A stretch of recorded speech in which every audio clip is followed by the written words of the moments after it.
रहमतुल्लाहि व बरकातुहू। उम्मीद है कि आप तमामी हज़रात खैर व आफ़ियत से होंगे। अल्लाह पाक हमारे तमाम अहबाब को सलामत रखे। नहमदुहु व नुसल्ली अला रसूलिहिल करीम, अम्मा बाद, फ़अऊज़ु बिल्लाहि मिनश शैतानिर रजीम, बिस्मिल्लाहिर रहमानिर रहीम। क़ाल अल्लाहु तबारक व तआला फ़िल क़ुरानिल अज़ीम वल फ़ुरक़ानिल हमीद, कुल्लु नफ्सिन ज़ाइक़तुल मौत, आमन्तु बिल्लाहि सदक़ल्लाहुल अज़ीम। इन्नल्लाह व मलाइकतहु यसल्लूना अलन नबी, या अय्युहल्लज़ीना आमनू सल्लु अलैहि व सल्लिमू तस्लीमा।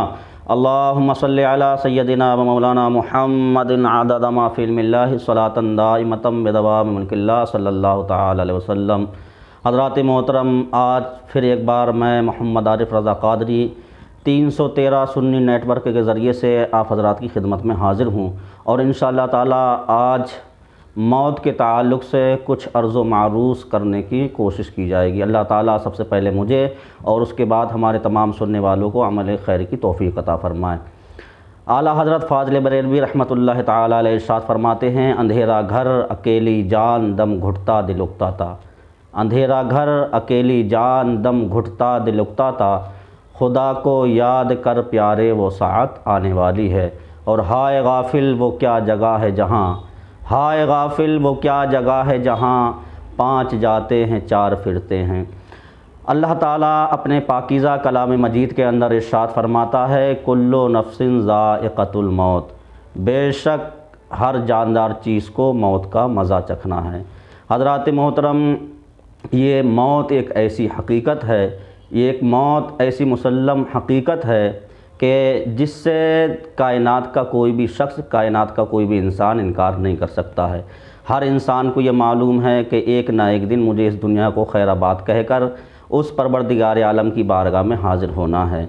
तमाम मामलात का, तमाम दुनियावी मामलात का जो है सरमाया, तमाम दुनिया के हालात का मामला अल्लाह तबारक व तआला की बारगाह में पेश होना है। उसके हुजूर खड़े होकर तमाम ज़िंदगी का हिसाब व किताब अल्लाह तबारक व तआला की बारगाह में हमें और आपको देना है। हर इंसान ये जानता है कि हमें एक न एक दिन मौत की आगोश में जाकर सोना है, लेकिन अफसोस इस बात का है कि हम जानने के बावजूद, हमारे हकीकत से आशना होने के बावजूद, हम और आप इस गफलत भरी दुनिया में जिस तरीके से ज़िंदगी गुजार रहे हैं, इसमें कामयाबी नहीं है। कामयाबी अगर हम चाहते हैं, अगर हम चाहते हैं कि दुनिया में भी चैन सुकून से रहें, कब्र में भी चैन सुकून से रहें, मैदान महशर में सरकार अलैहिस्सलातु वस्सलाम की शफ़ाअत से जन्नत तक पहुँच जाएं, तो हमें और आपको चाहिए कि अल्लाह उसके रसूल की फरमाबरदारी में ज़िंदगी को गुजारें। हज़रात मोहतरम, मामला ये है कि इंसान पूरी ज़िंदगी कोशिश करता रहता है कि ये चीज़ मेरी हो जाए, ये चीज़ मेरी हो जाए। हमारे ज़हन व फ़िक्र में रात को सोते हैं तब भी यही जो है टेंशन कि सुबह ये करना है, सुबह उठते हैं तब भी उसी कश्म दुनिया कमाने की गर्ज से निकल जाते हैं, लेकिन हमारे ज़हन व फ़िक्र में कभी कब्र का ख़याल नहीं आता, कभी हश्र का ख़याल नहीं आता है। तो हमें और आपको चाहिए कि उस अंधेरी कब्र को याद करें, उस अंधेरी कोठरी को याद करें जहाँ पर इंतकाल होने के बाद चंद अहबाब हमें अपने कंधे पर उठाकर उस अंधेरी कब्र में छोड़कर चले आएंगे, जहाँ हम होंगे, हमारे नामाए आमाल होंगे। और जिस तरीके से हम ज़िंदगी गुजार रहे हैं, जिस तरीके से हम ज़िंदगी को बसर कर रहे हैं, हमारे दामन में कितने नेक आमाल हैं, ये हम और आप अच्छे तरीके से जानते हैं। हमारा चेहरा, हमारे आमाल इस काबिल नहीं हैं कि हम हुजूर अलैहिस्सलातु वस्सलाम की बारगाह में पेश कर सकें, अल्लाह तबारक व तआला के साथ हुजूर हम और आप खड़े हो सकें। लेकिन कोशिश करें कि अल्लाह तबारक व तआला ने जो ज़िंदगी अता फ़रमाई है, इसकी कदर करें, इसके एक एक मिनट, एक एक सेकंड, एक एक सांस की कदर करें। जब इसकी कदर करेंगे तो इंशाअल्लाह तबारक व तआला दुनिया में भी कामयाब रहेंगे और आखिरत में भी कामयाब होते हुए नज़र आएंगे। हमसे पहले लाखों लोग इस दुनिया में आए, उन्होंने अपना अपना वक्त पूरा किया, वक्त पूरा करने के बाद आज वो दुनिया से रुखसत हो गए। कई लोग ऐसे हैं कि जिनकी कब्रों के निशानात भी मिट गए। हमारे साथ भी ये वक्त आने वाला है, बहुत जल्द ये वक्त आने वाला है। अगर हम दुनिया में गुम होकर कब्रों और हश्र को भूल चुके हैं, अपनी आखिरत को भूल चुके हैं, तो खुदारा अपने जो है ज़िंदगी को नेक आमाल में गुजारने की कोशिश करें। हज़रात मोहतरम, जब तक ये सांसें चल रही हैं, जब तक ये ज़िंदगी चल रही है, تب تک ہم اور آپ جو ہے زندگی کو گزار سکتے ہیں، زندگی جی سکتے ہیں، لیکن آخر میں ہمیں اس خدا کی بارگاہ میں جانا ہے جس خدا کے ہمارے اوپر بے شمار احسانات ہیں، جس خدا کا بے شمار انعامات اللہ تبارک و تعالیٰ نے ہمیں اور آپ کو عطا فرمائے ہیں۔ ہمیں پوری زندگی کا حساب اس کے حضور کھڑے ہو کر دینا ہے۔ حضرات محترم، زندگی کہاں گزاری، کیسے گزاری، کتنی نمازوں کی پابندی کی، کتنی قرآن کی تلاوتیں کی، کتنی جو ہے نیک اعمال کیے، ان سارے پوری زندگی کا معاملہ اللہ تبارک و تعالیٰ کی بارگاہ میں کھڑے ہو کر ہمیں اور آپ کو دینا ہے۔ تو کم سے کم اتنے اعمال کر کے جائیں، کم سے کم اتنے اچھے کام کر کے جائیں تاکہ حضور علیہ الصلاۃ والسلام کے سامنے کھڑے ہونے کے قابل ہو سکیں اور یہ کہہ سکیں کہ یا رسول اللہ صلی اللہ تعالی علیہ وسلم، اللہ پاک نے مجھے جو زندگی عطا فرمائی تھی، میری پوری کوشش تھی کہ میں تمام احکامات پر عمل کر کے زندگی گزاروں۔ یا رسول اللہ، آپ کے تمام فرامین پر عمل کر کے میں آپ کی بارگاہ میں آیا ہوں۔ تو حضور علیہ الصلاۃ والسلام ہماری قبر انور میں تشریف لائیں اور سرکار کی تشریف آوری سے ہماری جو اندھیری قبر ہے وہ نور سے منور ہو جائے۔ میدان محشر میں ان چند جو ہے نیک اعمال کے ذریعے سے اللہ تبارک و تعالی ہماری اور آپ کی بخشش فرما دیں۔ تو میں گزارش کروں گا تمام نوجوانوں سے، تمام بزرگوں سے کہ خدا را اس غفلت بھری زندگی سے باہر آئیں۔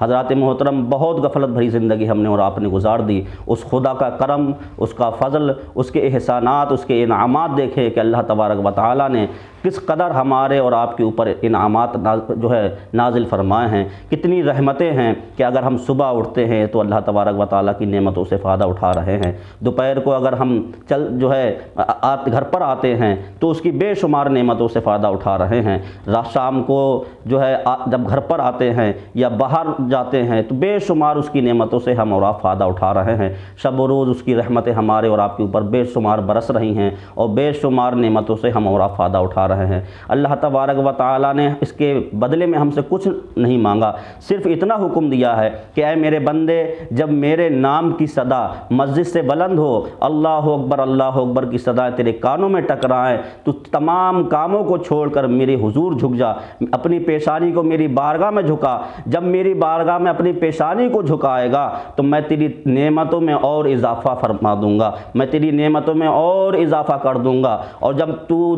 واپس میری طرف پلٹے گا تو میں تجھے دوزخ میں نہیں بلکہ جنت میں تیرا داخلہ فرماؤں گا اور تجھے بڑی عزت و اکرام کے ساتھ جنت میں داخل کیا جائے گا۔ تو جس خدا کے ہمارے اور آپ کے اوپر بے شمار احسانات ہیں، بے شمار نعمتوں سے اس کی ہم اور آپ فائدہ اٹھا رہے ہیں، تو ہمیں اور آپ کو چاہیے کہ اس کی عبادت کریں۔ وقت پر جس وقت جو ہے عبادت کا وقت آ جائے تو تمام کاموں کو چھوڑ کر، تمام دنیاوی معاملات کو ایک طرف رکھ کر ہمیں اور آپ کو چاہیے کہ اپنی پیشانی اللہ کی بارگاہ میں جھکائیں، 5 وقت کی نماز کی پابندی کریں، خود بھی نماز پڑھیں، اپنے بچوں کو بھی نماز پڑھنے کی تلقین کریں، اور گھر میں جو ہماری ماں بہنیں ہیں ان کو بھی نماز کی طرف رغبت دلائیں۔ اسی میں ہمارے لیے فلاح ہے، اسی میں ہمارے لیے کامیابی ہے۔ حضرات محترم، ہم دنیا کے معاملات میں کتنے بھی گم ہو جائیں، کتنے بھی دنیا کے معاملات میں جو ہے گم ہو جائیں، بالآخر ہمیں اس خدا کی بارگاہ میں ہی جانا ہے، لیکن جب جانا ہی ہے تو اس شان سے جائیں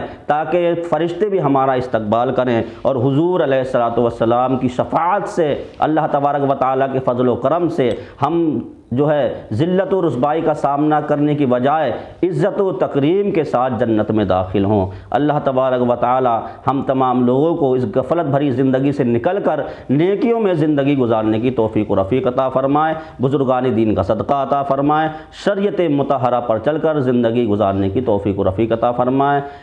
وقت زیادہ ہو رہا ہے، اس لیے میں آپ سے اجازت چاہتا ہوں۔ انشاءاللہ تبارک و تعالی بہت جلد دوسرے ایک موضوع کے ساتھ، کچھ اچھی باتوں کے ساتھ آپ کے سامنے حاضر ہونے کی کوشش کروں گا۔ اللہ تبارک و تعالیٰ میری ان کہی ہوئی باتوں پر سب سے پہلے مجھے اور اس کے بعد ہمارے تمام بھائیوں کو عمل کر کے زندگی کو روشن بنانے کی توفیق و رفیق عطا فرمائے۔ السلام علیکم ورحمۃ اللہ وبرکاتہ۔